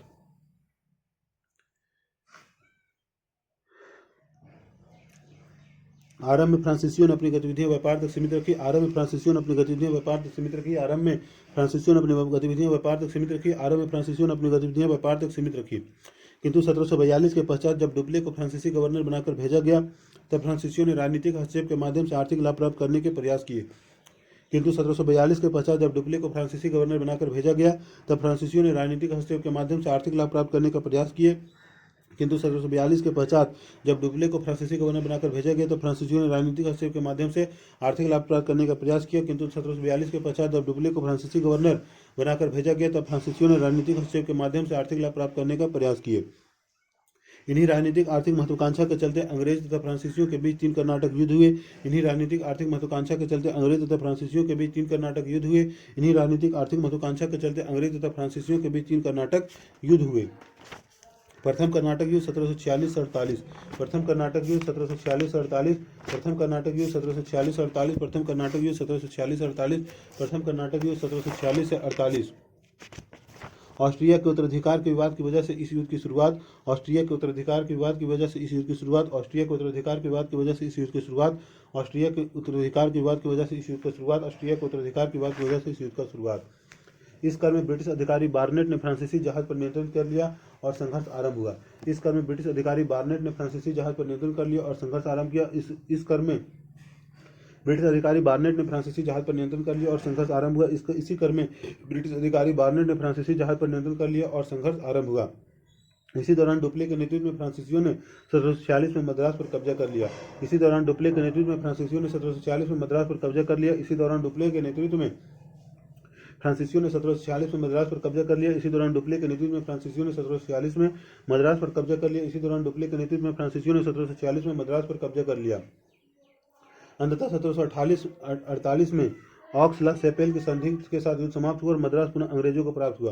अंततः 1748 में ऑक्स ला सेपेल की संधि के साथ युद्ध समाप्त हुआ और मद्रास पुनः अंग्रेजों को प्राप्त हुआ। अंततः 1748 में ऑक्स ला सेपेल की संधि के साथ युद्ध समाप्त हुआ और मद्रास पुनः अंग्रेजों को प्राप्त हुआ। अंततः 1748 में ऑक्स ला सेपेल की संधि के साथ युद्ध समाप्त हुआ और मद्रास पुनः अंग्रेजों को प्राप्त हुआ। अंततः 1748 में ऑक्स ला सेपेल की संधि के साथ युद्ध समाप्त हुआ और मद्रास पुनः अंग्रेजों को प्राप्त हुआ। द्वितीय कर्नाटक युद्ध 1749 से 54, द्वितीय कर्नाटक युद्ध 1749 से 54, द्वितीय कर्नाटक युद्ध 1749 से 54, द्वितीय कर्नाटक युद्ध 1749 से 54, द्वितीय कर्नाटक युद्ध 1749 से 54। कर्नाटक राज्य का उत्तराधिकार का युद्ध, कर्नाटक राज्य का उत्तराधिकार का युद्ध नवाब अनवरुद्दीन चंदा साहिब, कर्नाटक राज्य का उत्तराधिकार का युद्ध नवाब अनवरुद्दीन चंदा साहिब, कर्नाटक राज्य का उत्तराधिकार का युद्ध नवाब अनवरुद्दीन चंदा साहिब, कर्नाटक राज्य का उत्तराधिकार का युद्ध नवाब अनवरुद्दीन चंदा साहिब, कर्नाटक राज्य का उत्तराधिकार का युद्ध नवाब अनवरुद्दीन चंदा साहिब, कर्नाटक राज्य का उत्तराधिकार का युद्ध नवाब अनवरुद्दीन चंदा साहिब, कर्नाटक राज्य का उत्तराधिकार का युद्ध नवाब अनवरुद्दीन चंदा साहिब, कर्नाटक राज्य का उत्तराधिकार का युद्ध नवाब अनवरुद्दीन चंदा साहिब, कर्नाटक राज्य का उत्तराधिकार का युद्ध नवाब अनवरुद्दीन चंदा साहिब, कर्नाटक राज्य का उत्तराधिकार का युद्ध नवाब अनवरुद्दीन चंदा साहिब, कर्नाटक राज्य का उत्तराधिकार का युद्ध नवाब अनवरुद्दीन चंदा साहिब, कर्नाटक राज्य का उत्तराधिकार का युद्ध नवाब अनवरुद्दीन चंदा साहिब, कर्नाटक राज्य के उत्तराधिकार के युद्ध नवाब अनवरुद्दीन चंदा साहिब, कर्नाटक राज्य के उत्तराधिकार के युद्ध नवाब अनवरुद्दीन चंदा साहिब, हैदराबाद का उत्तराधिकार के युद्ध नासिर जंग मुजफ्फर जंग, हैदराबाद का उत्तराधिकार का युद्ध नासिर जंग मुजफ्फर जंग, हैदराबाद के उत्तराधिकार के युद्ध नासिर जंग मुजफ्फर जंग, हैदराबाद के उत्तराधिकार के युद्ध नासिर जंग मुजफ्फर जंग, हैदराबाद के उत्तराधिकार के युद्ध नासिर जंग मुजफ्फर जंग, हैदराबाद के उत्तराधिकार के युद्ध नासिर जंग मुजफ्फर जंग, हैदराबाद के उत्तराधिकार के युद्ध नासिर जंग मुजफ्फर जंग। हैदराबाद एवं कर्नाटक के उत्तराधिकारी के मुद्दे पर अंग्रेज में फ्रांसीसियों के बीच संघर्ष हुआ, हैदराबाद एवं कर्नाटक के उत्तराधिकारी के मुद्दे पर अंग्रेज में फ्रांसीसियों के बीच संघर्ष हुआ, हैदराबाद एवं कर्नाटक के उत्तराधिकार के मुद्दे पर अंग्रेज में फ्रांसीसियों के बीच संघर्ष हुआ, हैदराबाद एवं कर्नाटक के उत्तराधिकारी के मुद्दे पर अंग्रेज में फ्रांसीसियों के बीच संघर्ष हुआ। जहां फ्रांसीसियों ने चंदा साहब एवं मुजफ्फर जंग को समर्थन दिया, वहीं दूसरी ओर अंग्रेजों ने नासिर जंग और कर्नाटक के नवाब अनवरुद्दीन का साथ दिया। जहां फ्रांसीसियों ने चंदा साहब एवं मुजफ्फर जंग को समर्थन दिया, वहीं दूसरी ओर अंग्रेजों ने नासिर जंग और कर्नाटक के नवाब अनवरुद्दीन का साथ दिया। जहां फ्रांसीसियों ने चंदा साहब एवं मुजफ्फर जंग को समर्थन दिया, वहीं दूसरी ओर अंग्रेजों ने नासिर जंग और कर्नाटक के नवाब अनवरुद्दीन का साथ दिया।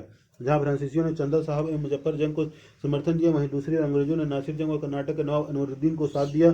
जहां फ्रांसीसियों ने चंदा साहब एवं मुजफ्फर जंग को समर्थन दिया, वहीं दूसरी ओर अंग्रेजों ने नासिर जंग और कर्नाटक के नवाब अनवरुद्दीन का साथ दिया। फ्रांसीसियों ने चंदा साहब एवं मुजफ्फर जंग, फ्रांसीसियों ने चंदा साहब एवं मुजफ्फर जंग, फ्रांसीसियों ने चंदा साहब एवं मुजफ्फर जंग, फ्रांसीसियों ने चंदा साहब मुजफ्फर जंग, फ्रांसीसियों ने चंदा साहब एवं मुजफ्फर जंग। अंग्रेजों ने नासिर जंग अनवरुद्दीन, अंग्रेजों ने नासिर जंग और अनवरुद्दीन, अंग्रेजों ने नासिर जंग और अनवरुद्दीन, अंग्रेजों ने नासिर जंग और अनवरुद्दीन, अंग्रेजों ने नासिर जंग और अनवरुद्दीन। अंततः 1749 में अंबुर के युद्ध में फ्रांसीसियों ने अनवरुद्दीन की हत्या कर दी। अंततः 1749 में अंबुर के युद्ध में फ्रांसीसियों ने अनवरुद्दीन की हत्या कर दी। अंततः 1749 में अंबुर के युद्ध में फ्रांसीसियों ने अनवरुद्दीन की हत्या कर दी। अंततः 1749 में अंबुर के युद्ध में फ्रांसीसियों ने अनवरुद्दीन की हत्या कर दी। अंततः 1749 में अंबुर के युद्ध में फ्रांसीसियों ने अनवरुद्दीन की हत्या कर दी। इसी कर्नाटक युद्ध के दौरान अंग्रेज अधिकारी क्लाइव ने अपनी कूटनीतिक कुशलता दर्शाई और कर्नाटक की राजधानी अर्काट का घेरा डालकर अंग्रेजों को बढ़त दिलाई। इसी कर्नाटक युद्ध के दौरान अंग्रेज अधिकारी क्लाइव ने अपनी कूटनीतिक कुशलता दर्शाई और कर्नाटक की राजधानी अर्काट का घेरा डालकर अंग्रेजों को बढ़त दिलाई। इसी कर्नाटक युद्ध के दौरान अंग्रेज अधिकारी क्लाइव ने अपनी कूटनीतिक कुशलता दिखाई और कर्नाटक की राजधानी अर्काट का घेरा डालकर अंग्रेजों को बढ़त दिलाई। इसी कर्नाटक युद्ध के दौरान अंग्रेज अधिकारी क्लाइव ने अपनी कूटनीतिक कुशलता दिखाई और कर्नाटक की राजधानी अर्काट का घेरा डालकर अंग्रेजों को बढ़त दिलाई। इसी कर्नाटक युद्ध के दौरान अंग्रेज अधिकारी क्लाइव ने अपनी कूटनीतिक कुशलता दिखाई और कर्नाटक की राजधानी अर्काट का घेरा डालकर अंग्रेजों को बढ़त दिलाई। उसने चंदा साहब को मारकर मोहम्मद अली को कर्नाटक का नवाब बना दिया। उसने चंदा साहब को मारकर मोहम्मद अली को कर्नाटक का नवाब बना दिया। उसने चंदा साहब को मारकर मोहम्मद अली को कर्नाटक का नवाब बना दिया। उसने चंदा साहब को मारकर मोहम्मद अली को कर्नाटक का नवाब बना दिया। उसने चंदा साहब को मारकर मोहम्मद अली को कर्नाटक का नवाब बना दिया। इस युद्ध में हार के बाद फ्रांसीसी सरकार ने डुप्ले को वापस बुला लिया। इस युद्ध में हार के बाद फ्रांसीसी सरकार ने डुप्ले को वापस बुला लिया। इस युद्ध में हार के बाद फ्रांसीसी सरकार ने डुप्ले को वापस बुला लिया। इस युद्ध में हार के बाद फ्रांसीसी सरकार ने डुप्ले को वापस बुला लिया। इस युद्ध में हार के बाद फ्रांसीसी सरकार ने डुप्ले को वापस बुला लिया। और 1754 में गेडेहू गवर्नर के रूप में भारत आया, जिसने पांडिचेरी की संधि कर युद्ध समाप्त किया। और 1754 में गेडेहू गवर्नर के रूप में भारत आया, जिसने पांडिचेरी की संधि कर युद्ध समाप्त किया। और 1754 में गेडेहू गवर्नर के रूप में भारत आया, जिसने पांडिचेरी की संधि कर युद्ध समाप्त किया। और 1754 में गेडेहू गवर्नर के रूप में भारत आया, जिसने पांडिचेरी की संधि कर युद्ध समाप्त किया। और 1754 में गेडेहू गवर्नर के रूप में भारत आया, जिसने पांडिचेरी की संधि कर युद्ध समाप्त किया।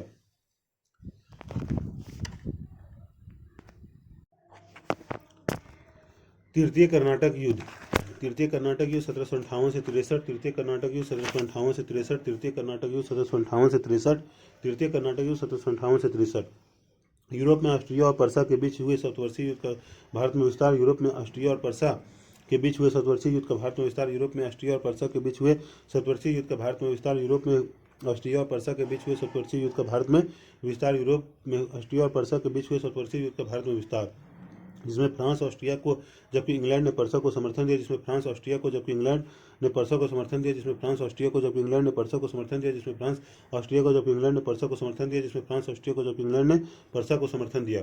भारत में फ्रांस और ब्रिटिश शक्तियों के मध्य इस समय के संघर्ष के दौरान 1760 ईस्वी में बॉन्डिवास की लड़ाई हुई, जिसमें फ्रांसीसियों की हार हुई।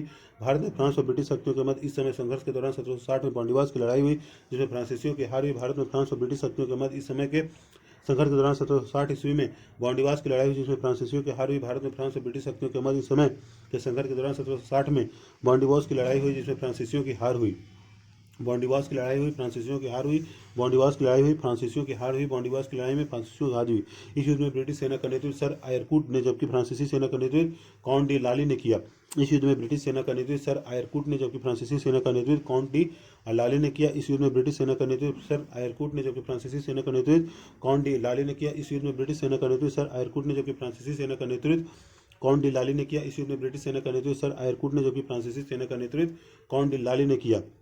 ब्रिटिश सेना का नेतृत्व सर आयरकूट, फ्रांसीसी सेना का नेतृत्व काउंट डी लाली। ब्रिटिश सेना का नेतृत्व सर आयरकूट, फ्रांसीसी सेना का नेतृत्व काउंट डी लाली। ब्रिटिश सेना का नेतृत्व सर आयरकूट, फ्रांसीसी सेना का नेतृत्व काउंट डी लाली ने किया। पेरिस की संधि से यह युद्ध समाप्त हुआ तथा भारत में फ्रांसीसी शक्ति का भी अंत हुआ। पेरिस की संधि से यह युद्ध समाप्त हुआ तथा भारत में फ्रांसीसी शक्ति का भी अंत हुआ। पेरिस की संधि से यह युद्ध समाप्त हुआ तथा भारत में फ्रांसीसी शक्ति का भी अंत हुआ। पेरिस की संधि से यह युद्ध समाप्त हुआ तथा भारत में फ्रांसीसी शक्ति का भी अंत हुआ। पांडिचेरी पुनः फ्रांसीसियों को प्राप्त हुआ, जिस पर थोड़े समय के लिए अंग्रेजों ने नियंत्रण कर लिया था। पांडिचेरी पुनः फ्रांसीसियों को प्राप्त हुआ, जिस पर थोड़े समय के लिए अंग्रेजों ने नियंत्रण कर लिया था। पांडिचेरी पुनः फ्रांसीसियों को प्राप्त हुआ, जिस पर थोड़े समय के लिए अंग्रेजों ने नियंत्रण कर लिया था। पांडिचेरी पुनः फ्रांसीसियों को प्राप्त हुआ, जिस पर थोड़े समय के लिए अंग्रेजों ने नियंत्रण कर लिया था। पांडिचेरी पुनः फ्रांसीसियों को प्राप्त हुआ, जिस पर थोड़े समय के लिए अंग्रेजों ने नियंत्रण कर लिया था। प्रथम कर्नाटक युद्ध, आक्स ला सैपेल की संधि। द्वितीय कर्नाटक युद्ध, पांडिचेरी की संधि। तृतीय कर्नाटक युद्ध, पेरिस की संधि। प्रथम कर्नाटक युद्ध, आक्स ला सैपेल की संधि। द्वितीय कर्नाटक युद्ध, पांडिचेरी की संधि। तृतीय कर्नाटक युद्ध, द्वितीय कर्नाटक युद्ध, पांडिचेरी की संधि। तृतीय कर्नाटक युद्ध, पेरिस की संधि। ऑक्स ला सैपेल की संधि, पांडिचेरी की संधि, पेरिस की संधि। ऑक्स ला सैपेल की संधि, पांडिचेरी की संधि, पेरिस की संधि। ऑक्स ला सैपेल की संधि, पांडिचेरी की संधि और पेरिस की संधि। कर्नाटक युद्ध का महत्व। कर्नाटक युद्ध का महत्व। कर्नाटक युद्ध का महत्व। कर्नाटक युद्ध का महत्व। कर्नाटक युद्ध का महत्व। प्रथम में तृतीय कर्नाटक युद्ध प्रत्यक्ष रूप से भारत से संबंध नहीं था, फिर भी इन युद्धों ने भारतीय राजनीति के खोखले तथा सैनिक दुर्बलता को यूरोपीय शक्तियों को समझ उजागर किया। प्रथम में तृतीय कर्नाटक युद्ध प्रत्यक्ष रूप से भारत से संबंध नहीं था, फिर भी इन युद्धों ने भारतीय राजनीति के खोखले तथा सैनिक दुर्बलता को यूरोपीय शक्तियों को समझ उजागर किया। प्रथम में तृतीय कर्नाटक युद्ध प्रत्यक्ष रूप से भारत से संबंध नहीं था, फिर भी इन युद्धों ने भारतीय राजनीति के खोखले तथा सैनिक दुर्बलता को यूरोपीय शक्तियों को समझ उजागर किया। प्रथम में तृतीय कर्नाटक युद्ध प्रत्यक्ष रूप से भारत से संबंध नहीं था, फिर भी इन युद्धों ने भारतीय राजनीति के खोखले तथा सैनिक दुर्बलता को यूरोपीय शक्तियों को समझ उजागर किया। प्रथम में तृतीय कर्नाटक युद्ध प्रत्यक्ष रूप से भारत से संबंध नहीं था, फिर भी इन युद्धों ने भारतीय राजनीति के खोखले तथा सैनिक दुर्बलता को यूरोपीय शक्तियों को समझ उजागर किया। कर्नाटक का नवाब व्यापारी कंपनियों को अपने क्षेत्र में युद्ध करने से रोकने में विफल रहा तथा नवाब की पराजय ने यूरोपीय शक्तियों को भारतीय राजनीति में हस्तक्षेप करने को प्रोत्साहित किया। कर्नाटक का नवाब व्यापारी कंपनियों को अपने क्षेत्र में युद्ध करने से रोकने में विफल रहा तथा नवाब की पराजय ने यूरोपीय शक्तियों को भारतीय राजनीति में हस्तक्षेप को प्रोत्साहित किया। कर्नाटक का नवाब व्यापारी कंपनियों को अपने क्षेत्र में युद्ध करने से रोकने में विफल रहा तथा नवाब की पराजय ने यूरोपीय शक्तियों को भारतीय राजनीति में हस्तक्षेप करने को प्रोत्साहित किया। अंग्रेज पहली बार राजनीतिक गतिविधि में शामिल हुए तो उन्हें राजनीतिक हस्तक्षेप कर आर्थिक लाभ लेने की प्रेरणा मिला। अंग्रेज पहली बार राजनीतिक गतिविधि में शामिल हुए अतः उन्हें राजनीतिक हस्तक्षेप कर आर्थिक लाभ लेने की प्रेरणा मिला। अंग्रेज पहली बार राजनीतिक गतिविधि में शामिल हुए अतः उन्हें राजनीतिक हस्तक्षेप कर आर्थिक लाभ लेने का प्रेरणा मिला। फ्रांसीसियों के पराजय के कारण। फ्रांसीसियों के पराजय के कारण। फ्रांसीसियों के पराजय के कारण। फ्रांसीसियों के पराजय के कारण। फ्रांसीसियों के पराजय के कारण। फ्रांसीसियों के पराजय के कारण। फ्रांसीसी कंपनी पूर्णतः सरकारी कंपनी निर्णय में विलंब के कारण। फ्रांसीसी कंपनी पूर्णतः सरकारी कंपनी निर्णय में विलंब। फ्रांसीसी कंपनी पूर्णतः सरकारी कंपनी निर्णय में विलंब का कारण। फ्रांसीसी कंपनी पूर्णतः सरकारी कंपनी निर्णय में विलंब का कारण। अधिकारियों में सहयोग एवं समन्वय का अभाव था। अधिकारियों में सहयोग एवं समन्वय का अभाव था। अधिकारियों में सहयोग एवं समन्वय का अभाव था। अधिकारियों में सहयोग एवं समन्वय का अभाव था। अधिकारियों में सहयोग एवं समन्वय का अभाव था। नौसैनिक क्षमता ब्रिटिश की तुलना में कमजोर। नौसैनिक क्षमता ब्रिटिश की तुलना में कमजोर। नौसैनिक क्षमता ब्रिटिश की तुलना में कमजोर। नौसैनिक क्षमता ब्रिटिश की तुलना में कमजोर। नौसैनिक क्षमता ब्रिटिश की तुलना में कमजोर। अंग्रेजों को बेहतर नेतृत्वकर्ता मिला। अंग्रेजों को बेहतर नेतृत्वकर्ता मिला। अंग्रेजों को बेहतर नेतृत्वकर्ता मिला। अंग्रेजों को बेहतर नेतृत्वकर्ता मिला। अंग्रेजों को बेहतर नेतृत्वकर्ता मिला। फ्रांसीसियों के पराजय के कारण। फ्रांसीसी कंपनी पूर्णतः सरकारी कंपनी निर्णय में विलंब। अधिकारियों में सहयोग एवं समन्वय का अभाव। नौसैनिक क्षमता ब्रिटिश की तुलना में कमजोर। अंग्रेजों को बेहतर नेतृत्वकर्ता मिला। फ्रांसीसी के पराजय के कारण। फ्रांसीसी कंपनी पूर्णतः सरकारी कंपनी निर्णय में विलंब का कारण अधिकारियों में सहयोग और समन्वय का अभाव था। नौसैनिक क्षमता ब्रिटिश की तुलना में कमजोर, अंग्रेजों को बेहतर नेतृत्व करता मिला। हर हर महादेव।